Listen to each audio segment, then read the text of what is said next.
ये कहानी किशनपुर गांव की है। किशनपुर इस राज्य का सबसे सुंदर गांव था।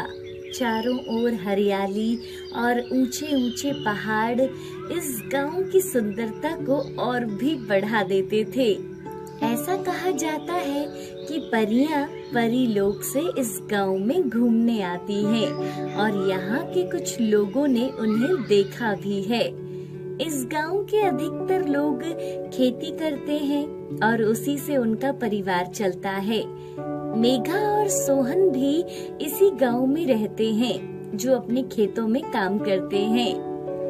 क्यों मुंह लटकाए बैठे हो जी? क्या करूं भाग्यवान, सब लोग खेतों में बीज बो रहे हैं, लेकिन इस बार मेरे पास बीज लाने के लिए भी पैसे नहीं है।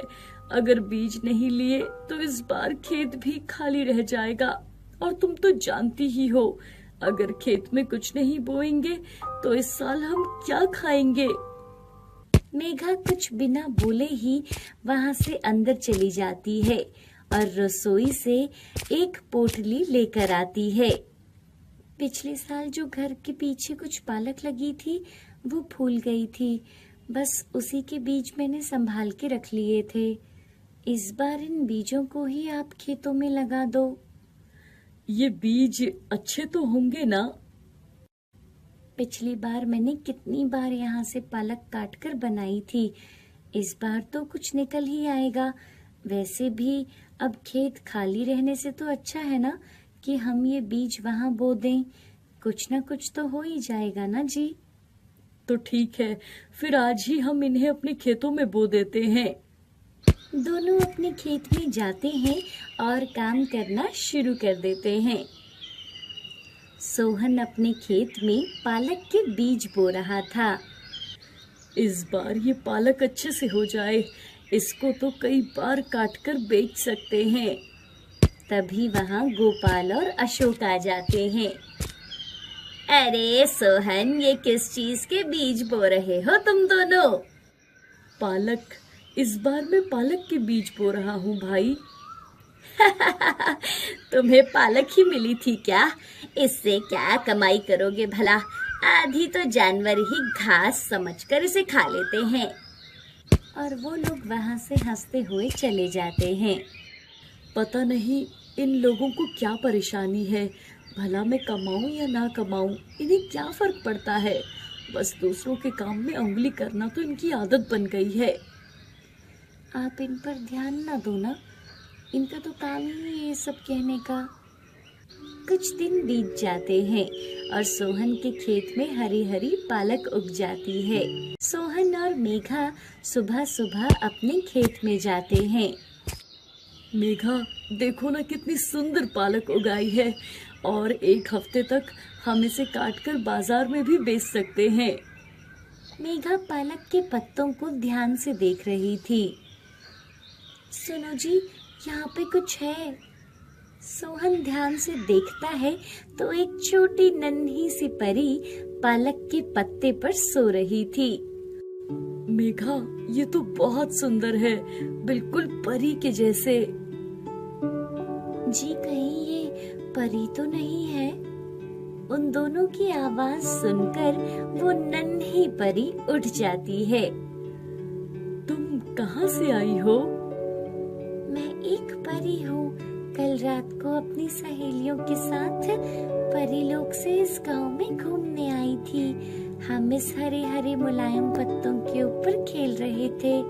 खेलते खेलते मेरी छड़ी इस खेत में गुम हो गई और मैं वापस उनके साथ परीलोक नहीं जा पाई। अपनी छड़ी के बिना मैं दोबारा परीलोक नहीं जा सकती। क्या तुम्हारी छड़ी हमारे खेत में गुम हुई थी? तुम चिंता मत करो, हम तुम्हारी छड़ी को ढूंढने में मदद करते हैं। मेघा और सोहन उस नन्ही परी की छड़ी ढूंढने लगते हैं। वो पालक के सभी पत्तों को उलट पुलट कर देख रहे थे और लगभग उन्होंने आधे से ज्यादा खेत को ढूंढ लिया था, लेकिन अभी तक उस परी की छड़ी नहीं मिली थी। तभी अचानक मेघा खुशी से चिल्लाती है, मिल गई छड़ी, देखो। परी छड़ी देखकर बहुत खुश होती है। तुम दोनों बहुत अच्छे हो। तुमने मेरी छड़ी ढूंढने में अपनी खेत की परवाह नहीं की। देखो तुम दोनों का सारा खेत खराब हो गया है और सारी पालक का खेत भी ढह गया है। कोई बात नहीं, हम तुम्हारे लिए खुश हैं कि अब तुम अपने घर जा सकती हो। हम तो अपना गुजारा कर ही लेंगे। मैं तुम्हें कुछ देना चाहती हूँ। परी अपनी छड़ी की शक्तियों से उनकी सारी पालक को बड़ा कर देती है। अब ये पालक कभी खत्म नहीं होगी। तुम लोग इस पालक को रोज काट कर बेच सकते हो। सोहन और मेघा बहुत खुश हो जाते हैं। उनका पालक का खेत फिर से हरा भरा लहराने लगा था। ऐसा कहकर वो परी वहाँ से चली जाती है। अब सोहन और मेघा हर रोज पालक को काटते और उसे मंडी में बेच देते और उसके बदले उन्हें बहुत अच्छे पैसे मिलते थे। अगले दिन उनकी पालक वैसे के वैसे ही हरी भरी दिख रही थी और पूरा खेत पालकों से लहरा रहा था। अरे भाई, सोहन के खेत में तो जादुई पालक है। हर रोज काटने पर भी वो कम नहीं होती, रातों रात फिर से तैयार हो जाती है।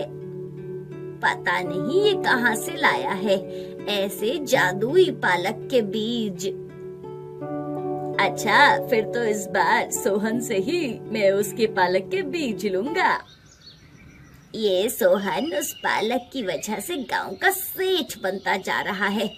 इसका तो कुछ करना पड़ेगा। उसी रात अशोक सोहन के पालक के खेत में जाता है। आज सारी पालक काट के ही घर जाऊंगा। अशोक जैसे ही पालक काटने लगता है तो पालक पत्थर की तरह कठोर हो जाती है। अरे ये क्या हो रहा है? तभी अचानक वहाँ बहुत सारी मधुमक्खियाँ आ जाती हैं और उसे काट लेती है। अशोक चिल्लाता हुआ गांव की तरफ भागता है। अरे बचाओ बचाओ, मुझे काट लिया, अरे बचाओ। लोग उसकी आवाज सुनकर उठ जाते हैं। अशोक को मधुमक्खियों ने काट लिया था। अरे लेकिन तुम इतनी रात को यहाँ आए कैसे हो? उसके पास इस बात का कोई जवाब नहीं था और वो चुपचाप अपने अपने घर चले जाते हैं। अगले दिन सोहन को अशोक का औजार अपने खेत में मिलता है और वो सब कुछ समझ जाता है। सोहन अशोक के घर जाता है और उसे उसका औजार देता है और उसे कुछ पालक भी देता है। मुझे माफ कर दो भाई, मैं लालच में आकर तुम्हारा खेत बर्बाद करना चाहता था, लेकिन देखो मुझे इसकी सजा मिल गई। तुम मुझे बोल देते, मैं तुम्हें खुद अपने खेत से पालक दे देता। ऐसे ही दिन बीतते गए। अब सोहन और मेघा की जिंदगी पूरी तरह बदल गई थी। पालक बेच बेच कर वो गांव का सबसे धनी परिवार बन गया था। अब उनके घर में किसी भी चीज की कोई कमी नहीं थी और वो दूसरे लोगों की भी मदद किया करते थे। शादी वाला घर था।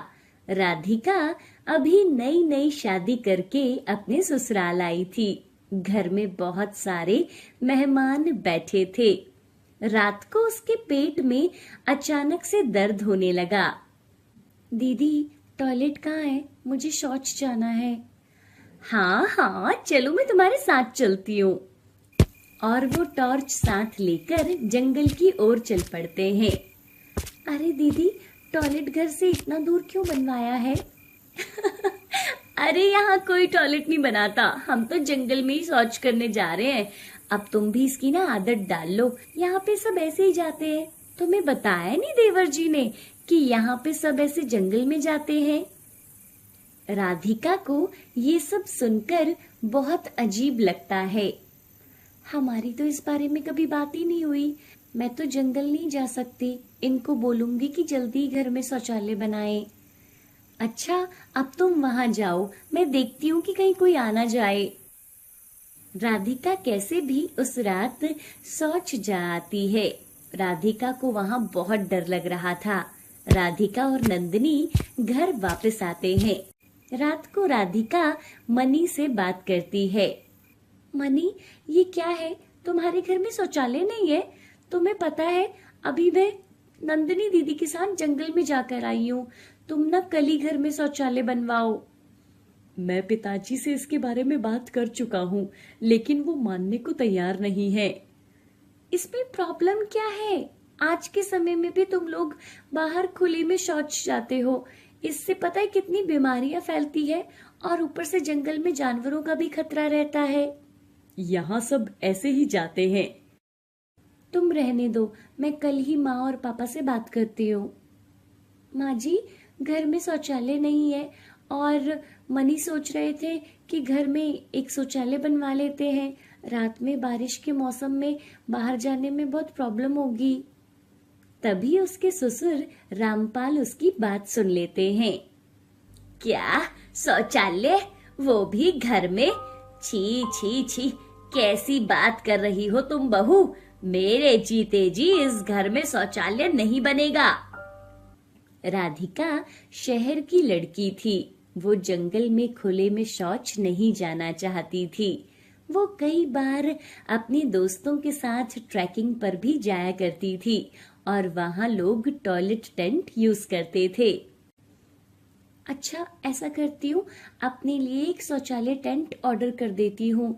घर में शौचालय नहीं है, तब तक उसी से काम चला लेती हूँ। और कुछ ही दिनों में वो एक बड़े से बॉक्स में टेंट आ जाता है। राधिका, तुम्हारे नाम का ये पार्सल आया है, क्या तुमने इसे मंगवाया है? अरे वाह, आ गया। मैंने ना टॉयलेट टेंट ऑर्डर किया था। तुम्हें पता है इसके अंदर एक पेन भी होता है। इस्तेमाल करने के बाद उसे हम साफ कर सकते हैं। अब तो मुझे रात को जंगल में जाने की कोई जरूरत नहीं है, लेकिन तुम ना ये बात किसी को मत बताना। अरे तुम पागल हो क्या? अगर किसी ने देख लिया तो पता है कितनी डांट पड़ेगी, और पिताजी तो बहुत हंगामा करेंगे। तुम किसी को मत बताना, बाकी मैं संभाल लूंगी। अब राधिका सबसे छुपकर रात को छत पर टेंट लगाती है और शौच जाती है। उसके बाद टेंट समेटकर वो वहीं छत पर छुपा देती है। ऐसे ही कुछ दिन बीत जाते हैं। एक दिन रात को राधिका छत पर जाती है। इधर राधिका के ससुर को प्यास लगती है और वो पानी पीने के लिए किचन में जाते हैं। उन्हें सीढ़ियों में किसी के जाने की आवाज सुनाई देती है। अरे, ये छत पर अभी कौन गया है? जैसे ही वो ऊपर जाकर देखते हैं तो राधिका ने एक टेंट लगा रखा था। वो टेंट के अंदर चली जाती है। हे भगवान, ये छोटी बहू यहाँ क्या कर रही है टेंट लगाकर? इसको तो मैं बताता हूँ। और वो मनी को जगाने कमरे में जाते हैं। मनी, जल्दी उठ, यहाँ घोड़े बेचकर सो रहा है और तेरी बीवी न जाने छत पर टेंट लगाकर क्या गुल खिला रही है। मनी हड़बड़ाकर उठता है। हाँ पिताजी, कौन सा टेंट? तभी मनी समझ जाता है कि राधिका शौच करने गई होगी। अब मुझे आपको सब बताना ही पड़ेगा। और वो सारी बात अपने पिता को बता देता है। क्या? टेंट में शौच, और वो भी छत पर? इसकी इतनी हिम्मत कैसे हुई यहाँ ये सब करने की? रामपाल की आवाज सुनकर सब उठ जाते हैं और राधिका के टेंट शौचालय के बारे में सभी घर वालों को पता चल जाता है। कुछ देर के बाद राधिका भी शौच करके नीचे आ जाती है और उसके ससुर उसे बहुत भला बुरा कहते हैं। पिताजी, मुझे रात को जंगल जाने से डर लगता है, इसलिए मैंने ये टेंट मंगवाया था। पूरे गांव की महिलाएं भी तो वहीं जाती हैं और नंदिनी भी तो जाती है। तुमने हमारी बात ना मानकर बहुत बड़ी गलती की है। राधिका बहुत दुखी हो जाती है। हे भगवान, अब मैं क्या करूं? कैसे इनको समझाऊं कि घर में शौचालय बनाने से गंदगी नहीं होती, जबकि खुले में जाने से फैलती है। अगली सुबह अंधेरे में रामपाल जंगल में शौच के लिए जाता है, लेकिन वहाँ एक जंगली जानवर रामपाल पर हमला कर देता है और उसे जोर से टक्कर मार देता है। रामपाल को बहुत चोट आती है। गांव के ही कुछ लोग उसे उठाकर घर लाते हैं। अरे क्या हुआ पिताजी को? जंगल में जंगली जानवर ने इन पर हमला कर दिया। रामपाल को डॉक्टर के पास लेकर गए और उनका इलाज करवाया। रामपाल के सर पर बहुत गहरी चोट आई थी और उनके एक पैर में फ्रैक्चर भी हो गया था। कुछ दिनों के बाद, बेटा मनी, मुझे लगता है बहू सही कह रही थी, हमें घर में ही शौचालय बनवा लेना चाहिए। जंगली जानवरों का क्या भरोसा, कल को किसी और पर हमला कर दे। वैसे भी तो जंगल उनके लिए है और हम उनकी जगह पर जाएंगे तो जानवर तो हम पर हमला करेंगे ही। ठीक है पिताजी, मैं आज ही शौचालय बनाने वालों को बुला लेता हूँ। और कुछ ही दिनों में रामपाल के घर में शौचालय बन गया।